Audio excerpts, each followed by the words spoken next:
Hello students, welcome to next episode of important question on number system. तो आइए सीखते हैं कुछ नया concept with a motivational quote.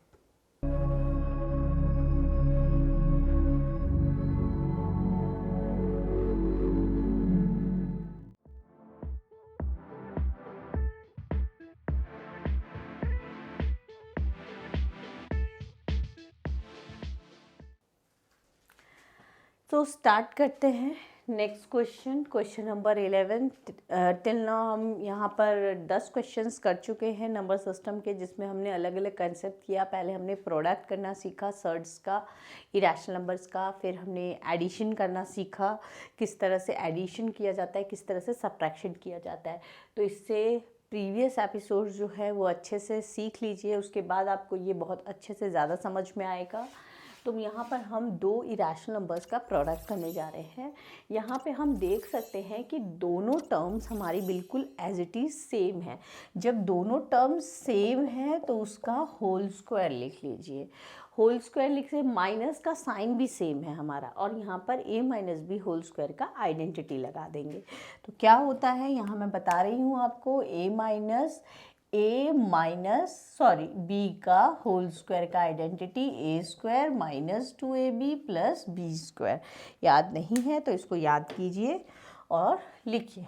तो a square minus 2 into a into B 1 को लेना है, ए √3 को लेना है, प्लस बी स्क्वायर, स्क्वायर से रूट कैंसिल, 2√3 प्लस 1, 3 प्लस 1 4 हो जाएगा, 4 माइनस √3। तो ये मेरा इसका आंसर हो गया।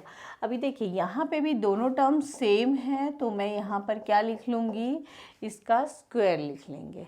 ठीक है, प्रोडक्ट इस तरह से किया जाता है। अगर टर्म सेम है तो उसका स्क्वायर लिख लीजिए कभी भी। तो अब क्या करते हैं, a plus b whole square का identity a square plus 2ab plus b square होता है।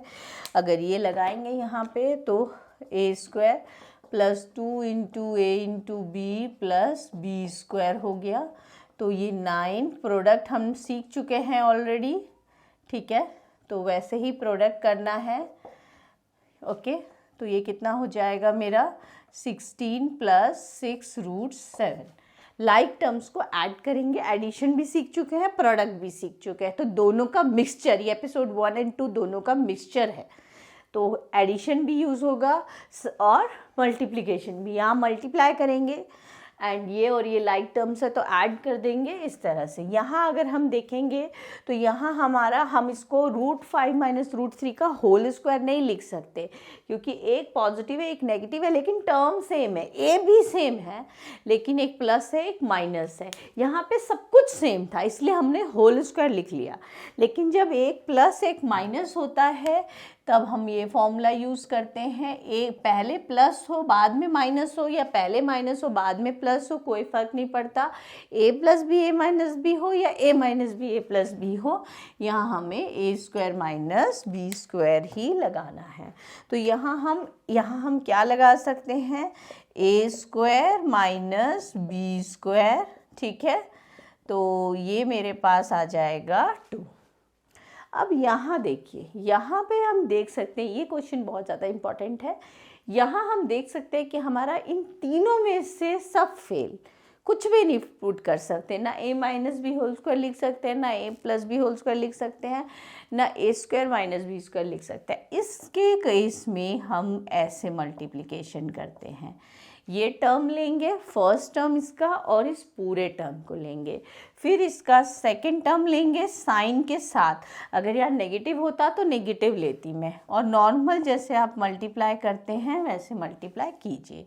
तो ये 35 हो जाएगा, ये 20√3 है ना, 5 इंटू 4√3, तो 5 और 4 ही इंटू होगा।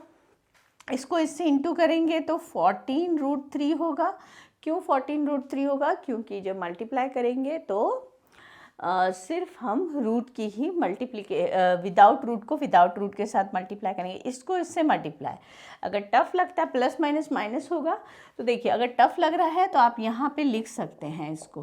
तो देखिए 4 को 2 से मल्टीप्लाई करेंगे और √3 का तो आपका स्क्वायर हो रहा है ना, तो ये कितना हो जाएगा आपका 24 हो जाएगा। देख लीजिए कैसे मैंने मल्टीप्लाई किया, रूट को रूट से मल्टीप्लाई किया। अगर √2 √3 होता तो मैं √6 लिख देती सिंपल, बट क्योंकि √3 था तो √3 स्क्वायर, और 4 और 8 मल्टीप्लाई हो जाएंगे। तो ये हो गया मेरे पास 11, ओके और ये मेरे पास हो गया -6, क्योंकि ये दोनों देखिए लाइक टर्म है ना, तो इसमें से √3 कॉमन निकाल के कर सकते हैं, -20 + 14, √3 एडिशन में सीखा है हमने, तो ऐसे ही करेंगे इसको। तो -6 √3 लिख सकते हैं इसको, ठीक है। एडिशन करने के लिए जो भी रूट सेम होना चाहिए, रूट में जो इरेशनल नंबर है वो सेम होना चाहिए। √3 + √6 हम नहीं कर सकते, √3 को हम ऐड कर सकते हैं। तो ये मेरा क्या आ गया फाइनल आंसर। नेगेटिव साइन क्यों आया? क्योंकि ये हमारा 20 के आगे नेगेटिव है। स्टार्ट करते हैं नेक्स्ट क्वेश्चन, रैशनलाइज। तो अब हमारा एक्चुअल रैशनलाइजेशन आया जब आपने प्लस माइनस मल्टीप्लाई सब सीख लिया, ठीक है। और स्क्वायर कैसे लगाते हैं, किस तरह से जो हमारे दो टर्म्स होते हैं उनका स्क्वायर कैसे करना है। तो अब देखिए रैशनलाइज क्यों किया जाता है, क्योंकि हमें डिनोमिनेटर को फ्री करना है इरेशनल नंबर से, ये हमारा मेन पर्पस है। तो देखिए इसको रैशनलाइज करने के लिए इसका जो स्मॉलेस्ट रैशनलाइजिंग फैक्टर है उससे ऊपर नीचे मल्टीप्लाई कीजिए। स्मॉलेस्ट रैशनलाइजिंग फैक्टर का मतलब होता है उसके पेयर्स निकालने हैं, जो पेयर्स बाहर निकल जाता है, मतलब इन शॉर्ट उसको मिक्स्ड सर्ड में कन्वर्ट कीजिए। मिक्स सर्ड में कन्वर्ट करने के बाद जो इरेशनल नंबर अंदर बचता है उसी से ऊपर नीचे मल्टीप्लाई करते हैं, that is called smallest rationalising factor. Always याद रखिए स्मॉलेस्ट रैशनलाइजिंग फैक्टर से ही मल्टीप्लाई कीजिए। तो ये आ गया मेरा 5, ठीक है। इसका स्मॉलेस्ट रैशनलाइजिंग फैक्टर क्या है, जैसे 3√3 है तो ये 3√3 है ना, तो स्मॉलेस्ट रैशनलाइजिंग फैक्टर इसका सिर्फ √3 है। तो हम क्या करेंगे इसमें, इसको स्मॉलेस्ट रैशनलाइजिंग फैक्टर से मल्टीप्लाई और डिवाइड कर देंगे। तो ये क्या हो गया देखिए ध्यान से, ठीक है। इसको इससे मल्टीप्लाई, इसको इससे मल्टीप्लाई करेंगे, स्क्वायर से रूट कैंसिल हो जाएगा, 2 × 3 2√3/6 आ गया। इसका स्मॉलेस्ट रैशनलाइजिंग फैक्टर √8 नहीं है। देखिए अगर √8 से भी कर देंगे तो कोई प्रॉब्लम नहीं है, गलत नहीं होगा, लेकिन स्मॉलेस्ट रैशनलाइजिंग फैक्टर से ही मल्टीप्लाई डिवाइड करना सबसे बेस्ट रहता है। तो देखिए इसको हम क्या कर सकते हैं, इसका √8 का स्मॉलेस्ट रैशनलाइजिंग फैक्टर क्या होगा। तो इसमें से पहले हम 2 का पेयर कॉमन ले लेंगे, ठीक है। 2 का पेयर बाहर ले लिया हमने, तो हमारे पास क्या बच गया, ये मैं बाहर निकाला तो ये सिंगल 2 हो गया, अभी √2। अब आपको दिख रहा है इसका स्मॉलेस्ट रैशनलाइजिंग फैक्टर जो अंदर में रूट में इरेशनल नंबर बच जाता है वही स्मॉलेस्ट रैशनलाइजिंग फैक्टर होता है, ठीक है। अब इसको इससे मल्टीप्लाई करेंगे तो ये हमारा हो जाएगा 3√2/2 × 2 यानी 3√2/4, राइट। तो ये मेरा आंसर हुआ इसका। इसमें भी देखिए मल्टीप्लाई करने के लिए स्मॉलेस्ट रैशनलाइजिंग फैक्टर, तो वो कैसे निकालेंगे स्मॉलेस्ट रैशनलाइजिंग फैक्टर, बाहर √3 लिया, √3 से मल्टीप्लाई डिवाइड, तो ये 5√3/3 √3 स्क्वायर, सो 5√3/3 × 3। बाकी का हम कोई टफ नहीं है, वो आप आराम से कर सकते हैं। बस स्मॉलेस्ट रैशनलाइजिंग फैक्टर निकालने के बाद मल्टीप्लाई डिवाइड कीजिए।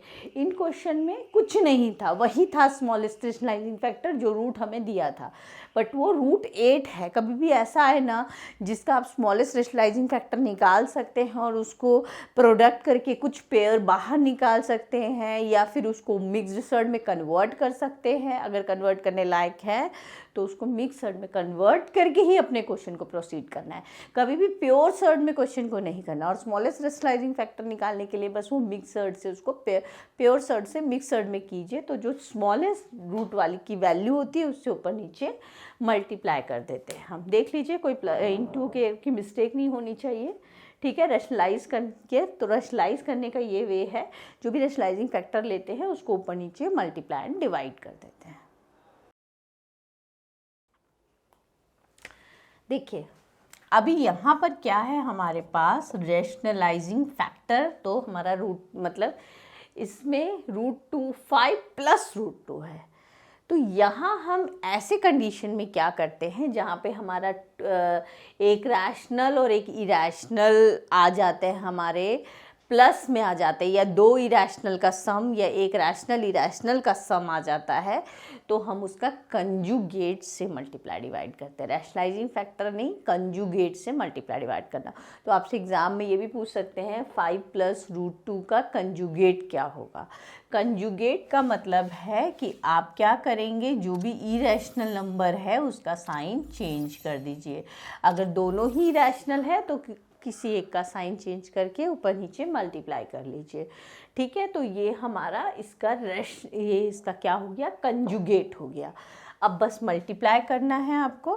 ठीक है, यहाँ पर देखिए क्या है हमारा, यहाँ पर 5 + √2 5 - √2। अब यहाँ पे प्रोडक्ट यूज़ होगा। प्रोडक्ट का रूल देख लीजिए, 4 मैंने प्रोडक्ट्स किए थे, कौन सा उसमें से प्रोडक्ट रूल यूज़ होगा, a + b a - b a² - b²। ठीक है, a² - b²। 5 - √2/25 - 2 5 - √2/23। ठीक है, तो ये मेरा आंसर हो गया। इसको भी देखिए, इससे मल्टीप्लाई कर सकते हैं, 7 + √5/7 + 3√5। ऐसा क्यों कर रहे हैं, क्योंकि उसका कंजुगेट जो है एक रैशनल और इरैशनल है, तो इरैशनल के साथ वाले का साइन चेंज कर दीजिए। a + b उसके कंजुगेट से मैंने मल्टीप्लाई डिवाइड कर दिया। अब मैं मल्टीप्लाई करने जा रही हूँ, राइट। तो ये मेरे पास हो जाएगा 7 - 3√5 और 7 + 3√5, तो ये 7 + 3√5 हो गया।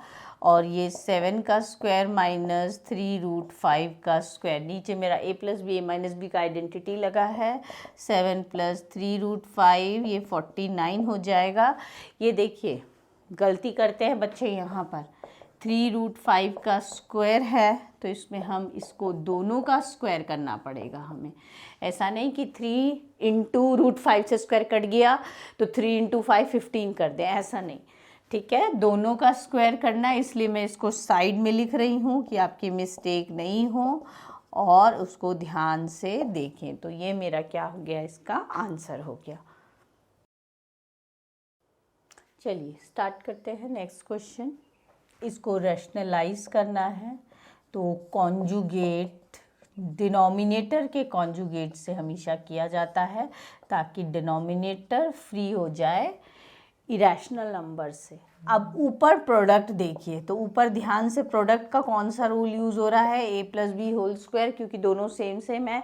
नीचे a + b a - b है। बस यही आपको प्रोडक्ट, जो मैंने 4 प्रोडक्ट्स बताए हैं, उस पर देखना है कौन सा रूल कहाँ फिट होगा, उस पर ध्यान रखना है। ऊपर आइडेंटिटी यूज़ होगी, a² 2 × a × b + b², और नीचे 16 - 5 हो जाएगा, रूट से स्क्वायर कैंसिल होगा हमारा। ठीक है, +5, और ये हो गया मेरा 11। ओके, तो ये कितना हो जाएगा मेरा 21 + 8 √5/11। तो ये मेरा आंसर हो गया। सिर्फ प्रोडक्ट किया है, कॉन्जुगेट से मल्टीप्लाई डिवाइड, प्रोडक्ट किया, आ गया आंसर। चलिए स्टार्ट करते हैं नेक्स्ट वन। इसमें भी देखते हैं, कुछ नया सीखेंगे।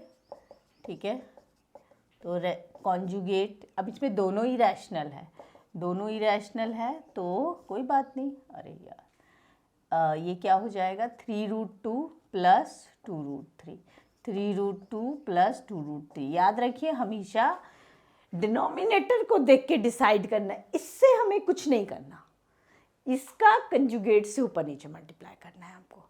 ठीक है, तो ये √2 + √3, 3√2 + 2√3, और डिनोमिनेटर में तो आपका हमेशा a² - b² का बन ही जाएगा। ऊपर आइडेंटिटी बने नहीं बने, डिनोमिनेटर में बन जाएगी, क्योंकि आप इसका कंजुगेट से ही ऊपर नीचे मल्टीप्लाई कर रहे हैं ना, तो ये और ये तो इक्वल है ना, अपोजिट ही रहेंगे सिर्फ। a plus b, a minus b है तो a plus b, a plus b है तो a माइनस बी, तो सेम यही लिखना है, सिर्फ साइन चेंज करके। मल्टीप्लाई देखिए कैसे करेंगे अब इसको, यहाँ पे हमारा आइडेंटिटी नहीं बन रही है तो ऐसे मल्टीप्लाई होगा ये, ठीक है। देखिए कैसे किया मैंने मल्टीप्लाई, पहले मैंने इसका एक टर्म लिया और ये पूरा लिया, एंड देन इसका दूसरा टर्म लिया और ये पूरा लिया, एक टर्म ये पूरे मल्टीप्लाई, फिर √3 लिया और ये पूरा मल्टीप्लाई। नीचे क्या हो जाएगा, ये 9 × 2 होगा, क्योंकि 3 का स्क्वायर भी करेंगे, ये 4 × 3 होगा। इसको इससे मल्टीप्लाई करेंगे 6 × 2 आएगा, देखिए ध्यान से, 6 नहीं 3 × 2 होगा, 3 × √2 का स्क्वायर 2, इसको इससे मल्टीप्लाई करेंगे तो 2√6 होगा, इसको इससे मल्टीप्लाई करेंगे तो 3√6 होगा, और इसको इससे मल्टीप्लाई करेंगे तो 2 × 3 होगा। देख लीजिए ध्यान से, √3 × 2√3, √3 स्क्वायर 3 हो जाएगा, 2 × 3 6 हो जाएगा, और नीचे हमारे पास क्या है 18 - 12, राइट। तो देखिए क्या हो जाएगा हमारे यहाँ पर 6 प्लस, ये दोनों लाइक टर्म्स हैं, राइट, ये दोनों लाइक टर्म्स हैं। चलिए अब ये नेक्स्ट स्टेप में कर दूंगी, नहीं तो ऐड 3√6 + 6 अपॉन 6। तो देखिए क्या कर सकते हैं, 6 और 6 12 होगा, 3 and 2, ये 3 और 2 लाइक टर्म है, क्योंकि √6 दोनों का इरेशनल नंबर सेम है। जब हमारा इरेशनल नंबर सेम होता है तो उसके आगे का कोफिशिएंट को हम ऐड या सब्ट्रैक्ट कर सकते हैं। तो ये कितना हो जाएगा मेरा 5√6 होगा, और यहाँ पे मेरे पास आ गया 6, ठीक है, 18 - 12 6, तो ये मेरा आंसर हो गया। आइए स्टार्ट करते हैं नेक्स्ट क्वेश्चन।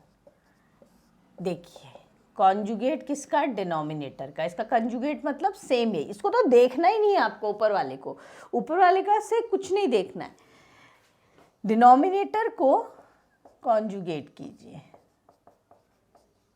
तो ये क्या हो जाएगा 5 + √3, 7 + 4√3, ठीक है, और ये 7 का स्क्वायर माइनस 4√3 स्क्वायर। यहाँ तो आइडेंटिटी बन जाएगी, ऊपर फिर से नहीं बन रही जी। अभी क्या करें, कुछ नहीं करें, मल्टीप्लाई कर देंगे इसको। देखिए इसका एक टर्म लिया, ये पूरा लिया, इसका दूसरा टर्म लिया और ये पूरा लिया, ठीक है, ये 49 हो जाएगा, ये 16 × 3 होगा, है ना। दोनों का स्क्वायर करेंगे, ये मल्टीप्लाई करेंगे 35, 20√3, ये 7√3, और ये 4 × 3 हो जाएगा, √3 3 हो जाएगा 4, और नीचे मेरे पास 49 - 48। अब देखिए ये 12 हो गया, 12 और 35, 12 और 35, तो ये दोनों हमारे पास क्या हैं, हमारे लाइक टर्म्स हैं, ठीक है। तो ये दोनों हमारे ऐड हो जाएंगे, तो हमारे पास कितना आ जाएगा 47, ओके, और ये दोनों ऐड होंगे तो ये 27 हो जाएगा, ओके।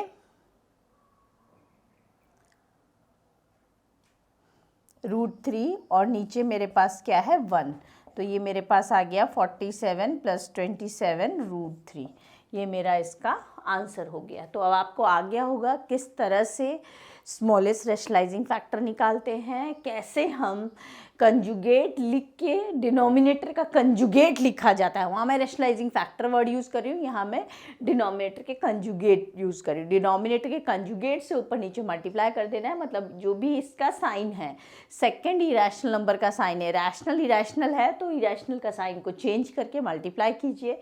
ऊपर प्रोडक्ट नीचे प्रोडक्ट, प्रोडक्ट के 4 रूल्स हैं, कौन सा रूल यूज़ हो रहा है वो देखिए और उसके अकॉर्डिंगली मल्टीप्लाई कीजिए। और बाद में लाइक टर्म्स को ऐड करना है। इरेशनल नंबर की एडिशन कैसे होती है मैंने आपको बता दिया। √3 को हम क्या लिख सकते हैं, 2√3 लिख सकते हैं, √6 नहीं लिख सकते। इस बात का ध्यान रखना है, इन चीज़ों का ध्यान रखेंगे तो ये आसान हो जाएंगी बहुत आपके लिए। तो अभी फ़िलहाल इस क्वेश्चन के साथ ही ये लेक्चर स्टॉप करते हैं। मिलते हैं नेक्स्ट एपिसोड में with some new concept. Till then keep practising.